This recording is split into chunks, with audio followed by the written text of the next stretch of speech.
की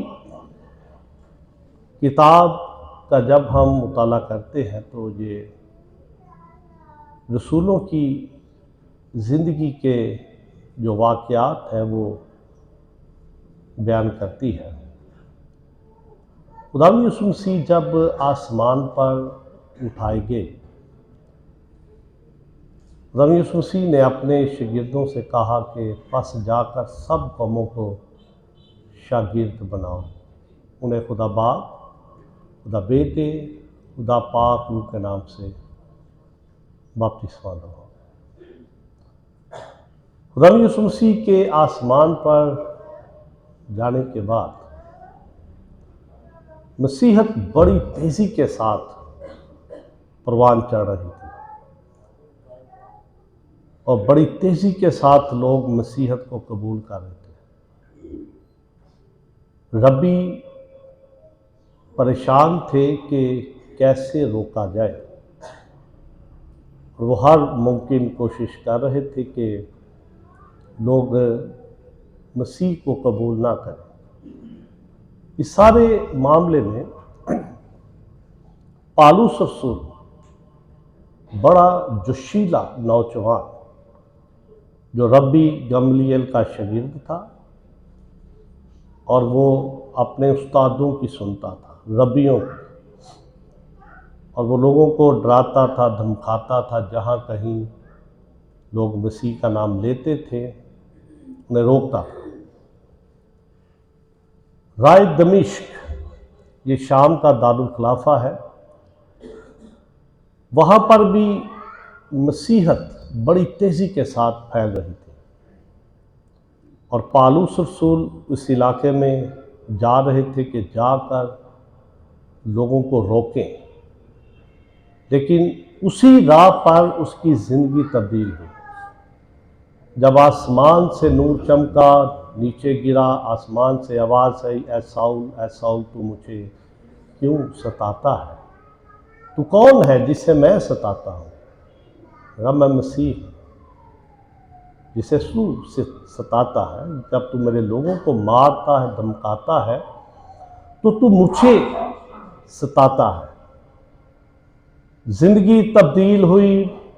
खुदावंद यीशु मसीह ने उसके सुपुर्द किया कि ये गैर कौमों में जाकर अंजील की मुनादी करेगा। बहुत सारी कलीसियाएँ पालूस रसूल ने कायम की। मिशनरी सफ़र अमाल की किताब में जाता था, कलीसियाओं को कायम करता था, फिर पकड़ा भी जाता था, जेल में डाल दिया जाता था, और जो जो कलीसियाएँ कायम करता था उनकी फिक्र करता था और पाक रूह की हदायत से उन कलीसियाओं के जो मसाइल होते थे, जो मुश्किलात कलीसियाओं के अंदर होती थी, पाक रूह की हदायत से उनके लिए खत लिखता कि कैसे वो इन मुश्किलात से निकल सकते हैं। कुलुसियों की कलीसिया को पालूस रसूल ने कायम किया और जब खुदा का काम होता है तो फिर अबलीस भी काम करता है बड़ी तेजी के साथ। और पालूस रसूल ये खत कुलुसियों की कलीसिया के नाम लिखा। बहुत सारी बातें उसने इस खत के अंदर लिखी। जब झूठे उस्ताद, झूठी तालीम देने वाले, बिद्दतें फैलाने वाले उस कलीसिया के अंदर आ गए। मेन मसला था कि खतना बड़ा ज़रूरी है, खतना करवाना। और पालूस कहता है कि खतना ज़रूरी नहीं है। जब मसीह को कबूल कर लिया है तो उसके लिए ज़रूरी है बपतिस्मा, जब आप मसीह में शामिल होते हैं। और पालूस रसूल यही बात उस कलीसिया को इस खत के अंदर लिखता है। तीसरे बाब के अंदर वो बयान करता है कि आलम बाला की चीज़ों की तलाश में रहो, ना कि ज़मीन की चीज़ों की। बड़ी दिलचस्प बातें पालूस रसूल इस खत के तीसरे बाब में और भी बड़ी जबरदस्त बातें, लेकिन जो हवाला मैंने आपकी खिदमत में पढ़ा है इसमें बयान किया गया, पस जब तुम मसीह के साथ जलाए गए तो आलम बाला की चीजों की तलाश में रहो, जहां मसीह मौजूद है और खुदा की दाहिनी तरफ बैठा है। आलम बाला की चीजों के ख्याल में रहो, ना कि जमीन पर की चीजों के। यह पौलुस रसूल कुलुसियों की कलीसिया को खत लिखते हुए कह रहा है। अच्छा जी, ये पहले आयत जो है तीसरे बाब की, जिसमें बयान किया गया है कि पस जब तुम मसीह के साथ जलाएगे, ये वो नहीं जो साड़ देना होता है, जिलाए का मतलब है जी उठना।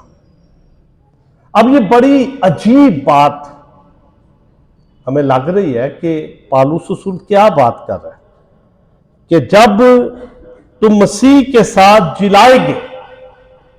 अब देखा जाए तो मसीह यीशु को पकड़वाया गया, उस पर सियासत हुई, उसे मारा गया, दफन हुआ और तीसरे दिन मुर्दों में से जी उठा अपनी कुदरत से, अपनी ताकत से। तो वो कह रहा है कि बस जब तुम मसीह के साथ जलाएगे, इसका मतलब है कि जब तुम मसीह के साथ जी उठे, तो कैसे हम मसीह के साथ जी उठे हैं, यह बड़ी सीखने वाली बात है। और यही वजह है कि हमारी कलीसियाओं के अंदर जो बिद्दतें फैलाई जाती हैं कि बपतिस्मा लो, और बपतिस्मा लेना बड़ा जरूरी है, लेकिन बपतिस्मे के ऊपर बपतिस्मा लेना बड़ी खतरनाक हालत है। खुदा का कलाम बयान करता है बपतिस्मा लेना बड़ा जरूरी है। यह बात जो पौलुस रसूल बयान कर रहा है कि बस जब तुम मसीह के साथ जिलाएगे, तो इसका जवाब जो है दूसरे बाब की 11वीं 12वीं आयत को अगर आप मेरे साथ देखें तो आपको समझ आएगी। उसी में तुम्हारा ऐसा खतना हुआ जो हाथ से नहीं होता, यानी मसीह का खतना जिससे जिस्मानी बदन उतारा जाता है, और उसी के साथ बपतिस्मे में दफन हुए और उसमें खुदा की कुव्वत पर ईमान लाकर जिसने उसे मुर्दों में से जिलाया, उसके साथ जी भी उठे। अब ये आयत वाज़ेह कर रही है जो बात पौलुस रसूल नीचे कर रहा है कि बस जब तुम मसीह के साथ जिलाएगे, तो यहां पे वो बात करता है कि उसी के साथ बपतिस्मे में दफन हुए। जिस तरह मसीह खुदा की कुदरत पर ईमान लाकर जिसने उसे मुर्दों में से जलाया, उसके साथ जी भी उठे। और इस बात को पौलुस रसूल रोम की कलीसिया को खत लिखते हुए और ज्यादा इसे वाज़ेह करता है, क्लियर करता है। अगर आप रोमियो की कलीसिया के नाम पौलुस रसूल का खत उसका 6वां बाब देखें तो पौलुस रसूल बयान करते हैं 3री आयत से, क्या तुम नहीं जानते कि हम जितनों ने मसीह यीशु में शामिल होने का बपतिस्मा लिया, तो उसकी मौत में शामिल होने का बपतिस्मा लिया। बस मौत में शामिल होने के बपतिस्मे के वसीला से हम उसके साथ दफन हुए, ताकि जिस तरह मसीह बाप के जलाल के वसीला से मुर्दों में से जिलाया गया, उसी तरह हम भी नई जिंदगी में चले। अब बपतिस्मा जो है,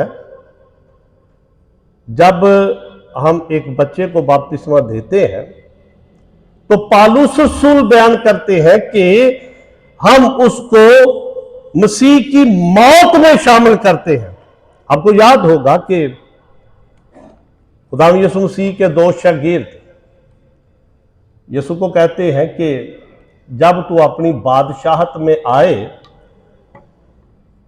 तो हम दोनों भाई जो है वो वजीर बनेंगे तेरे। तू बादशाह है ना, तू हमें बता रहा है जी मैंने बादशाह बनना है, तो वजारतें हमें मिलनी चाहिए। यसु ने कहा जी जो प्याला मैं पीने वाला हूं क्या पी सकते हो?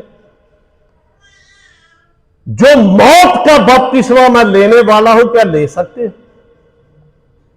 मौत का बपतिस्मा खुदावे यीशु मसीह ने वाज़े किया। अब खुदावे यीशु मसीह ने जब बपतिस्मा लिया दरिया यरदन में, और वो पानी में जब उतरा और पानी से जब निकला, तो यूहन्ना की अंजील पहला बाब 29वीं आयत बयान करती है, देखो ये खुदा का बरा है जो जहां के गुनाह उठा लिए जाते। अब जब बात वो कर रहे पौलुस रसूल के पास, जब तुम मसीह के साथ जलाएंगे, पौलुस रसूल बात कर रहा है तुम बपतिस्मे के वसीला से उसके साथ दफन हुए और फिर जी उठे। चाहे दुआ करते हम जब कोई मर जाए ना, जो मसीह में मरते नहीं, जो मसीह में मरते हैं मरते नहीं बल्कि सो जाते। अब ये मौत जो खुदावन यीशु मसीह ने ली, ये वो मौत है जो बागे अदन के अंदर